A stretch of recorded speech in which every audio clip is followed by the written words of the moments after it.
தந்தை மகன் தூய ஆவியாரின் பெயராலே ஆமேன். இயேசு கிறிஸ்துவின் அன்புமிக்க சகோதர சகோதரிகளை உங்கள் அனைவருக்கும் கிறிஸ்து இயேசுவின் அன்புகள வணக்கத்தை தெரிவித்துக் கொள்கின்றேன். இன்றைய நற்செய்தி பாகமானது மத்தேயு நற்செய்தி 23ஆம் அதிகாரம் 27 முதல் 32 வரை உள்ள திருவாக்கியங்கள். குறிப்பாக 27வது வாக்கியம், வெளிவிடக்கார மறைநூல் அறிஞர் பரிசரே ஐயோ உங்களுக்கு கேடு, ஏனெனில் நீங்கள் வெள்ளையடித்த கல்லறைகளுக்கு ஒப்பானவர்கள்.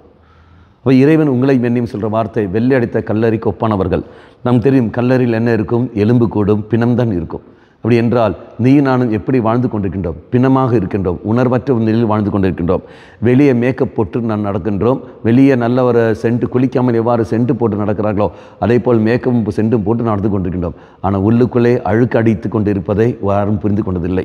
நம்முடைய வாழ்க்கையும் இதே தான் இருக்கின்றது. நல்லவர்கள் போல் நடித்து கொண்டு இருக்கின்றோமே ஒழிய, ஆனால் நமக்கு தரப்பட்ட அந்த கடமையை ஒழுங்காக செய்வதில்லை. பாவ வாழ்க்கையை வாழ்ந்து கொண்டிருக்கின்றோம். பிரமாணிக்கத்துக்கு எதிராக நாம் வாழ்ந்து கொண்டிருக்கின்றோம். அப்படி என்றால் எப்பேற்பட்ட ஒரு உணர்வற்ற நிலையில், எப்பேற்பட்ட ஒரு பாவ நிலையில் இருக்கின்றோம். இறைசில் மன்றாடுவோம். ஆண்டவரே, வெள்ளடித்த குழிமாடங்கள் என்று நான் இருக்கின்றேன், வெள்ளடித்த கல்லறை போல் நான் இருக்கின்றேன். எனக்கு அது இல்லாமல் நல்ல ஒரு வாழ்க்கை வாழ சக்தியை தந்துள்ளோம். போலித்தனத்தை எனது எடுத்து மாற்ற கிருபை தாழ்வுன்னு சொல்லிக்கொண்டு தாகத்தோடு நாம் ஜெபிப்போம். கண்களை மூடிக்கொள்ளுங்கள். ஆண்டவரே, போலித்தனத்தை எடுத்து மாற்றக்கூடிய தைரியத்தை எனக்கு தாரும். கிருபையால் என்னை நிரப்பியல்லும். மாதாவை பரிந்து பேசும். தந்தை மகன் தூய ஆவியாரின் பெயராலே ஆமென்.